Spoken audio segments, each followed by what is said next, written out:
When I started IB, I was getting almost straight 4s and 5s in Spanish, including my end of term exams in DP1. And by the time I got to my final exams, I got 97% overall. I really wanted to make this video because I think it's so unfair how IB schools handle language Bs. Basically, different schools have very different restrictions on what allows you to take a language as a language B. So in general, the grade boundaries tend to be very high for languages because a lot of native speakers tend to take language B, and there's just generally not much guidance or advice around it. So I really wanted to make this video sharing some tips and advice on how I managed to increase my grades by quite a lot from someone who's very much at a beginner level in Spanish to getting a 7 overall. So just for record, I took Spanish for language B, like I said, so if I keep saying Spanish throughout the video, then that is why.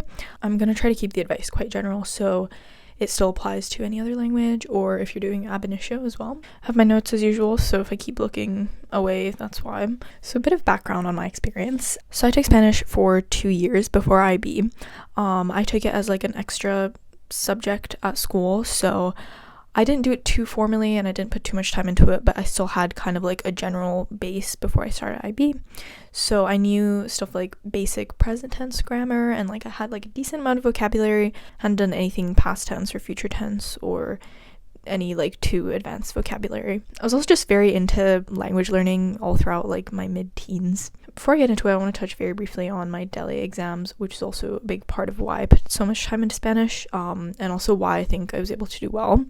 So I took my DELE exam, I think in May before I started DP1. It's basically like a Cambridge or like TOEFL exam, but for Spanish. So it's kind of like an external exam you do to get like a certification of your language proficiency.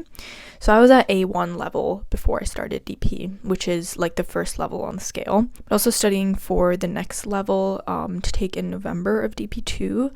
So I ended up passing B1. The reason I'm saying this is because I had signed up and paid for this exam. I kind of had a lot more incentive to care about Spanish, and I put in a lot of time to revise for those exams, which in turn helped me for my IB exams. But it's definitely not needed, and you might not care as much about a language if you're just taking it because it's like a core part of the IB diploma. So I was originally going to take ab initio, but I ended up doing Spanish B instead. I found it very difficult at first and very fast-paced because all of my classmates had studied Spanish for like 3, 4, 5 years already. The class was also entirely in Spanish, so like our teacher would speak to us in Spanish, which I was not used to at all. I would find it really difficult to keep up. I remember getting like headaches after class because I was trying so hard to understand, but I just like could not focus to listen to someone speaking Spanish for 2 hours straight, and just found it very exhausting. But at the same time, I still kind of wanted to challenge myself. So yeah, obviously keep in mind that my experience is based on Spanish. If you're taking another language, especially if it's something like, I don't know, like Mandarin, where you have to learn another script, then obviously that's kind of a different experience and like different approach. But of course, listen to like whatever your teacher in your school says before any other advice. I'm going to start off with a bit of general Spanish advice and then go into paper 1, the reading section of paper 2, listening section, and then the oral exam. So generally, I think the easiest way to improve your grade if you're not wanting to put in a huge amount of effort is just doing a lot of really small things. Chances are you're not going to be wanting to dedicate a lot of time to improving your language grade. So I did a lot of small things. For instance, I would change my phone language to Spanish. So on my phone and my laptop, everything was in Spanish. This helped a lot with learning like a few basic keywords. And I think growing your vocabulary is really important, especially for the paper 1, the writing paper. I would also watch any show with Spanish subtitles on, so even if I was just watching Netflix for fun, I would always have subtitles in Spanish.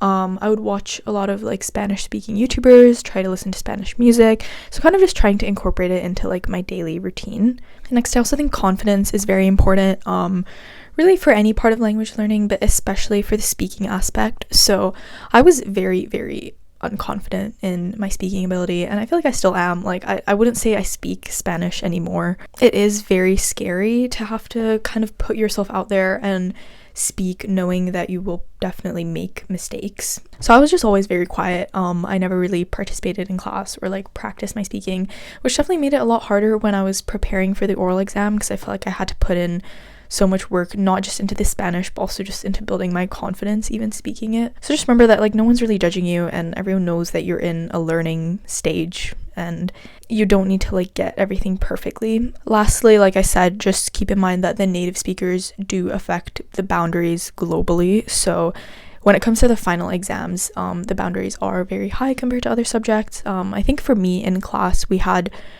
quite high grade boundaries for like in-class tests, just so we were kind of used to that. Like I said, I put in so much time and so much effort, which was probably not necessary, but if you really want to get a higher grade, I think it does take quite a bit of effort. But the main purpose of like caring about language B, I'd say for most people, is just to boost your overall IB score.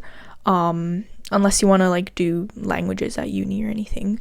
But in any case, I think it's very, very doable to get at least a 6 if you just put in a bit more effort than other people do, because obviously the positive side of this is that most other people won't be caring as much, so if you care a little bit, that already puts you ahead of others. So next, going into some paper specific advice. So firstly, paper 1 is the writing paper. First thing that's really important here is to familiarize yourself with the text types. So there's kind of like a list of text types that you'll encounter. If you've never seen a paper 1 before, basically you have 3 different options of like question prompts, and then you have 3 text types, and then you have to choose the one that's most appropriate to kind of address that question, and then you have to write out your response. Usually, I'm pretty sure from what I remember in the grading criteria, there's one that's like the best one, another text type that's like kind of okay but not really the best, and then one that's just like completely irrelevant. The good thing is there's only a fixed number of text types, and if you go through the past papers, you'll notice that even though there's a few kind of like niche ones in the syllabus, it's usually like the same few ones that'll come up. So like I think news article is quite common, email or letter, if you get lucky, that's like kind of the easiest one. I had to do poster sometimes. That was actually kind of hard. I can't think of any off the top of my head, but there is like a full official list that you'll probably have seen in class. So kind of just like get to know those and know like the characteristics of each text type. So like what kinds of things you'd have to include, what kind of language you'd have to use. I'd really recommend doing as many writing past papers as possible. Like even early on, like my first ever test that I had, it was like a couple days after I joined Spanish B, we had to do a paper 1, and at the time it felt so strange because it was like, why are we already doing past papers? It felt very extra, but I think it really made it so by the time I got to like final exams, I didn't feel very overwhelmed by them. It felt pretty like normal and okay. So if you're not already doing this in class, I'd really suggest doing past papers, because they are kind of like, if you have enough vocabulary to talk about that topic, you can do them at any stage. So I would really suggest doing those, and then getting your teacher to grade them as well. Next, this one is such a big one, but having a few go-to phrases is really, really helpful. So basically, I had a few go-to phrases that incorporated things like subjunctive or like any difficult tense, and they were specifically so that I could mold them into any text type. So whether that was formal or informal, it would kind of be able to work. So I'll put some examples here, but basically those are good to kind of like memorize and just have with you because it kind of shows that you can use more advanced grammar. It's very hard to kind of, if you're not comfortable with those tenses as well, because they can be quite tricky, then having a few of those memorized is really helpful. And it also lines up with the criteria where it says, I think there's like a section about your grammar usage and like how advanced it is. Also, when you're practicing texts, the formal texts tend to be harder to write, so I'd recommend practicing those enough, especially in case you get one of those in your final exam. As for vocabulary, I would really recommend watching YouTube videos on things like Hispanic or Spanish culture, so things like food, art, history, kind of just like basic stuff, but what's included in the syllabus, so that you have kind of like some ideas or some knowledge to throw in there. So a lot of the like questions for paper 1 are kind of centered around some sort of like cultural or like social issue, so having the vocabulary for that is really helpful, and kind of the best way to get it naturally is through videos. I also kept a diary, so this is like quite difficult, I'd say, especially in the beginning. I did struggle with it, but as you get more vocabulary, you'll have like an easier time doing that, and also a lot of benefits. I don't know, I found it was kind of nice to like firstly just keep track of what I was doing. Besides like my usual journal, I also had like a Spanish one. Obviously you won't have like it's kind of hard because it sort of forces you to think about how you can convey what you want to say, even if you don't have the words for it. I would try as much as possible to not use Google Translate when I was doing those. So sometimes I would kind of just like bold or underline a section and then go back to translating it later. And then I would also come across like what are some phrases that I use a lot and maybe need to know in Spanish. Next, moving on to the reading section of paper 2. Reading the news is a really easy way to kind of incorporate this into your routine. So I think the two main ones I used were BBC Mundo and El País. So those are very easy to just have on your phone and read.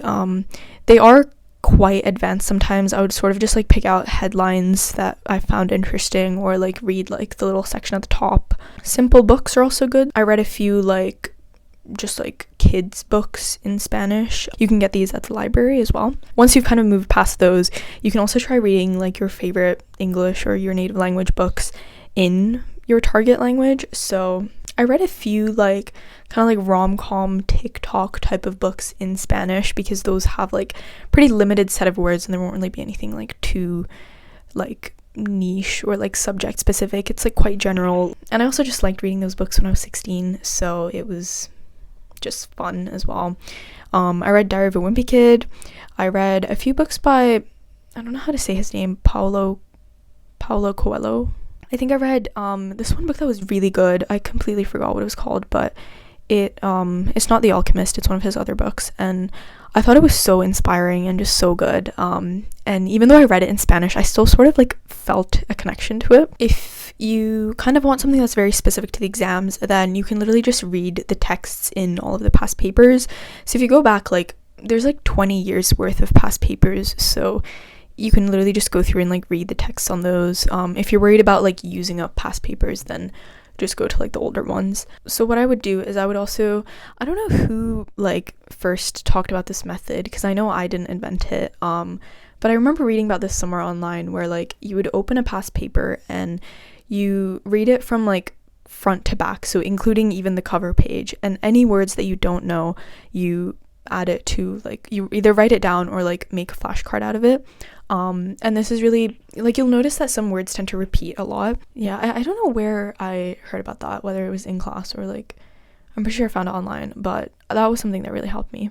Next, the listening section, which was probably my favorite. A lot of this will be content consumption or like input related because I really think input is the best way to learn language. So in my IB resource video, I go through complete guide to specific shows, movies, podcasts, and just like forms of content that you can check out.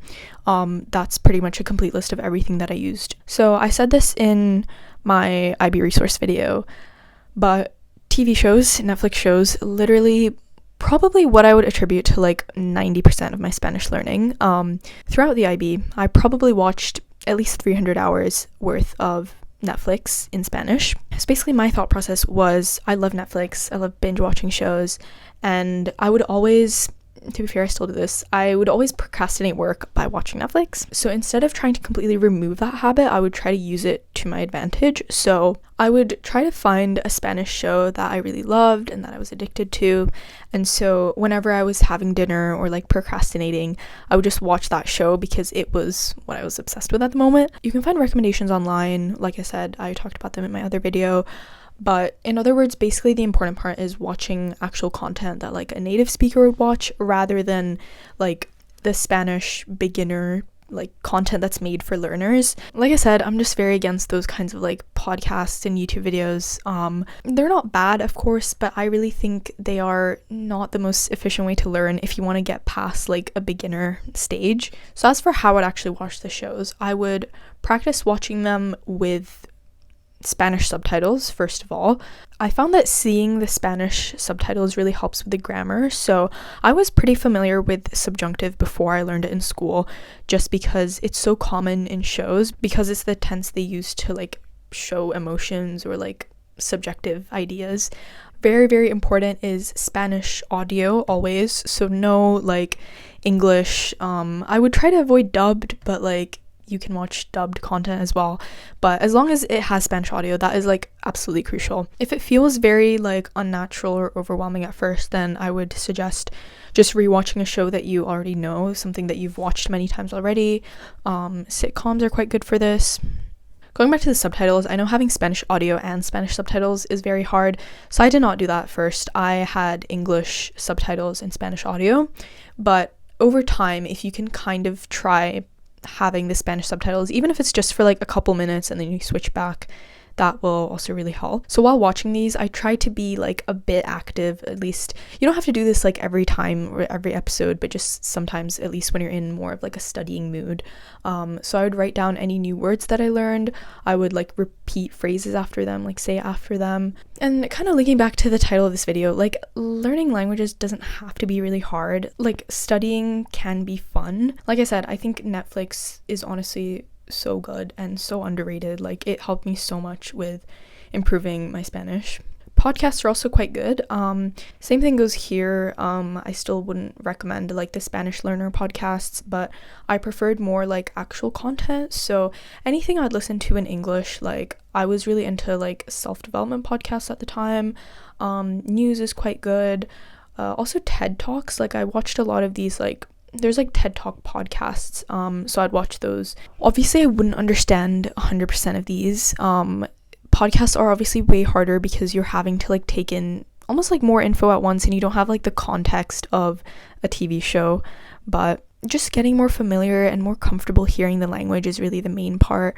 Like a really easy way to start this is just find like a Spanish news podcast and like spend 10-15 minutes listening to it on your way to school. I would often also like re-listen to things that I watched or listened to like a long time ago. So like with some podcasts, like I would re-listen to them and then notice like over time I kind of like understood what they were saying more. I think listening especially, like I remember during like my listening mock exam or like my listening, like any listening exam I had towards the end, like people would find it difficult to keep up with like hearing so much language. But if you've already watched these Netflix shows and you've already listened to these podcasts, then the slow way they speak in like a language BSL exam will feel very slow to you, and maybe not easy, but like understandable and doable at least. Like obviously sometimes I did find that like they would use a word I didn't understand, or like sometimes you just like hear a sentence and it just sounds like different sounds put together almost, like you can't decode them into words.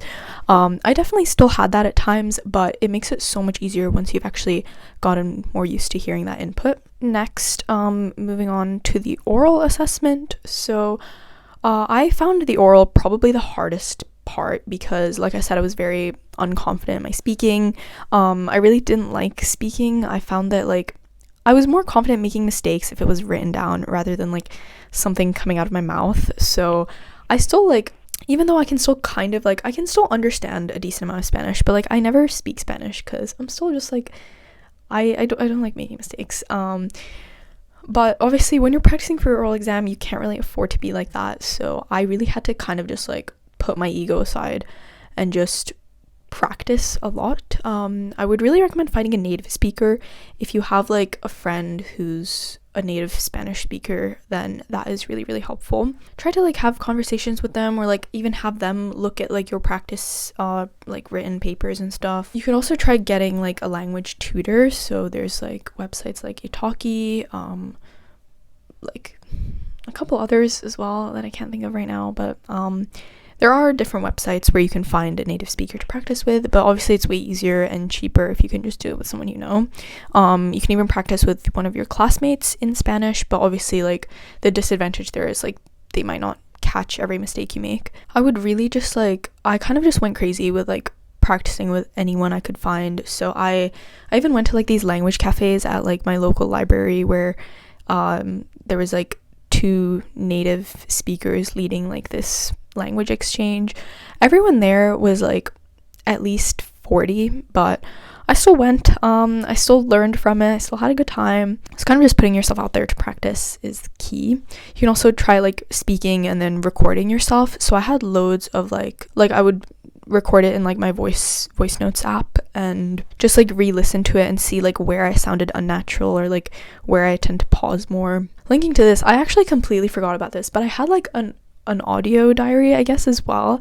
So like every day when I was walking home from school, I would like record myself talking about my day.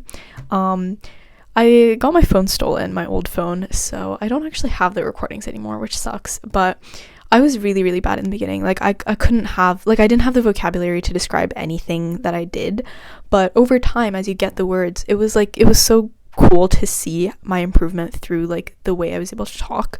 So that is also something you can try. And even when it comes to the final exam, like I think a lot of it is just about confidence, like how confidently you can speak. Like maybe if you're unsure about a certain phrase, then just saying it anyway, and not like hesitating or holding yourself back, because that often looks worse, especially when you're having like someone grade it. Just listening to the recording, you can't get like a high score while seeming very like almost like uncertain of what you're saying, kind of doubting yourself. I say this for every IA related thing, but the oral assessment is an IA, so that means your teacher is grading it. It is still like externally moderated, but your teacher is kind of like mainly controlling the grade. So again, like listen to whatever they're saying. If there's like a topic they want you to do, or like a certain structure you need to have, make sure to follow that. So yeah, that is everything for my Spanish advice.